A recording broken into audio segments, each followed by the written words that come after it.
नमस्कार। आज हम भारत के एक ऐसे निवेशक के दिमाग को डिकोड करने वाले हैं जिन्हें किसी एक खांचे में फिट करना लगभग नामुमकिन है। हम बात कर रहे हैं शंकर शर्मा की। आज हम उनके दशकों के अनुभव को, उनके तजुर्बे को एक सीधी-सादी, समझने लायक प्लेबुक में बदलने की कोशिश करेंगे। तो चलिए शंकर शर्मा की दुनिया में एक गहरा गोता लगाते हैं।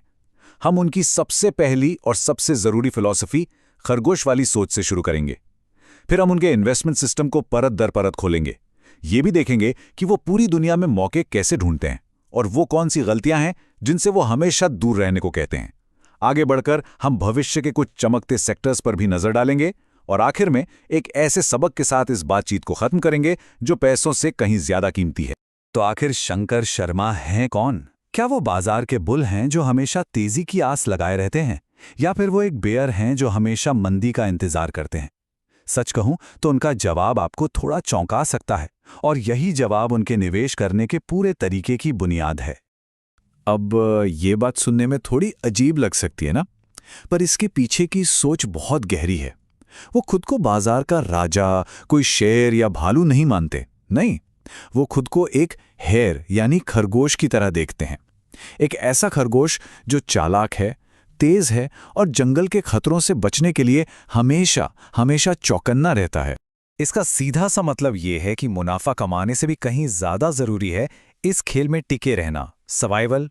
याद कीजिए 2008 की मंदी को, कितने बड़े बड़े नाम बाजार से साफ हो गए थे, लेकिन जो खरगोश की तरफ फुर्तीले थे, जिन्होंने अपनी पूंजी बचा ली, असल में मंदी के बाद सबसे बड़ा पैसा उन्हीं लोगों ने बनाया। यही शर्मा का मूल मंत्र है, पहले जिंदा रहो, पैसा तो बाद में भी बन जाएगा। क्योंकि उनका मानना है कि जो बेयर मार्केट में यानी मंदी के दौर में खुद को बचा ले गया, असली सिकंदर वही है। ठीक है, तो ये सर्वाइवल फर्स्ट वाली फिलॉसफी सुनने में तो बहुत अच्छी लगती है, पर असल में ये काम कैसे करती है? ये कोई हवाई बात नहीं है, बल्कि इसके पीछे एक पूरा सिस्टम है, एक डिसिप्लिन्ड, डेटा पर आधारित प्रोसेस। चलिए देखते हैं कि वो एक अच्छी इन्वेस्टमेंट तक पहुंचते कैसे हैं। देखिए, उनकी शुरुआत होती है टेक्नोलॉजी से। उनके एआई मॉडल 100 से भी ज्यादा अलग अलग पैमानों पर हजारों कंपनियों को छानते हैं। जब एक छोटी लिस्ट तैयार हो जाती है, तब आता है असली इंसानी काम। उनकी टीम सीधे कंपनी के मैनेजमेंट से मिलती है, उनसे बात करती है, ये समझने के लिए कि जो बातें कागज पर अच्छी दिख रही हैं, क्या उनमें जमीनी हकीकत भी है।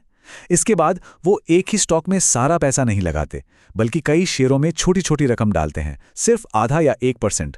उनका मानना है कि कॉन्सेंट्रेशन यानी एक दो स्टॉक में बड़ा पैसा लगाना एक नतीजा होना चाहिए, शुरुआत नहीं।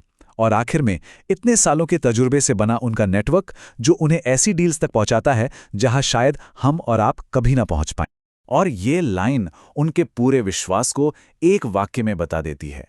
वो कहते हैं कि सिर्फ 3 इंडस्ट्री का एक्सपर्ट बनने से 1000 गुना बेहतर है कि आप 100 इंडस्ट्री के बारे में थोड़ा थोड़ा जानें। क्यों? क्योंकि आपको नहीं पता कि अगली बड़ी अपॉर्चुनिटी, अगला बड़ा मौका कहां से आ जाए। सोना किसी भी खदान से निकल सकता है। शंकर शर्मा की रणनीति का एक और बहुत बड़ा और जरूरी हिस्सा है भारत की सीमाओं से बाहर देखना।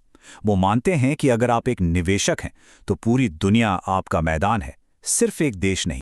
जरा सोचिए, एक ही बाजार के एक ही स्टॉक से बहुत बड़ा पैसा बना लेना, ये किस्मत भी तो हो सकती है ना? लेकिन अगर कोई निवेशक 20 अलग अलग देशों के बाजारों में जाकर पैसा बनाता है, तो वो किस्मत नहीं हो सकती, वो हुनर है, वो स्किल है। शर्मा इसी स्किल पर भरोसा करते हैं, इसीलिए वो ये देखने से नहीं हिचकिचाते कि सोने की कीमतों का फायदा उठाने के लिए क्या साउथ अफ्रीका में निवेश करना चाहिए या तांबे के लिए चिली के बाजार में दांव लगाना चाहिए। एक कामयाब निवेशक बनने के लिए जितना जरूरी ये जानना है कि क्या खरीदना है, उतना ही शायद उससे भी ज्यादा जरूरी है ये जानना कि किन चीजों से हर हाल में दूर रहना है। और शर्मा के मुताबिक रिटेल निवेशकों के लिए कुछ जगहें तो बिल्कुल नो एंट्री जोन है।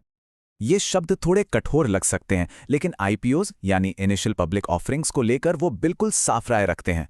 उनका मानना है कि आईपीओ का पूरा खेल बड़े और स्मार्ट खिलाड़ियों के लिए रचा गया है, जैसे वेंचर कैपिटलिस्ट और कंपनी के प्रमोटर्स, ताकि वो अपने शेयर आम जनता को सबसे महंगी कीमत पर बेचकर आराम से निकल सके।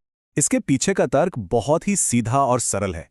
जरा सोचिए, जो लोग कंपनी को अंदर से बाहर से हर तरह से जानते हैं, अगर वो ही अपना माल बेचकर निकल रहे हैं, तो आप और हम उसे क्यों खरीदें?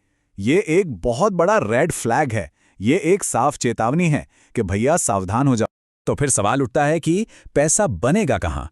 शर्मा का मानना है कि असली दौलत उन कंपनियों में बनेगी जो कल की दुनिया बना रही हैं, ना कि उन कंपनियों में जो अपनी पुरानी कामयाबी पर ही जी रही हैं। वो सच्ची डीप टेक्नोलॉजी पर दांव लगाने की बात करते हैं, जैसे डिफेंस टेक या स्पेस टेक। ये पारंपरिक आईटी सर्विसेज से बहुत अलग है, जिस पर आज एआई का खतरा मंडरा रहा है। वो पैकेजिंग जैसे सेक्टर में हो रहे इनोवेशन पर भी ध्यान देते हैं, जहां कंपनियां पर्यावरण जैसी बड़ी समस्याओं का हल निकाल रही हैं। और उन्हें अर्बन कंपनी जैसी कंपनियां पसंद है, जिनका पूरा बिजनेस मॉडल इंसानी हुनर पे टिका है। एक ऐसा हुनर जिसे कोई मशीन या एआई आसानी से कॉपी नहीं कर सकता। और अब आखिर में शंकर शर्मा की फिलॉसफी सिर्फ शेयर बाजार तक ही नहीं रुकती। असल में जिंदगी को देखने का उनका नजरिया भी उन्हीं सिद्धांतों पर टिका है जिन पर उनका निवेश टिका है। यथार्थवाद, मुश्किलों से लड़ने की ताकत और हमेशा चुनौतियों को गले लगाना। उनकी अपनी कहानी हमें सिखाती है कि असली ताकत आराम में नहीं बल्कि मुश्किलों में ही बनती है। सिर्फ 18 साल की उम्र में जब उनके पिता गुजर गए तो जिम्मेदारियों के बोझ ने उन्हें वो सबक सिखाए जो कोई किताब नहीं सिखा सकती थी।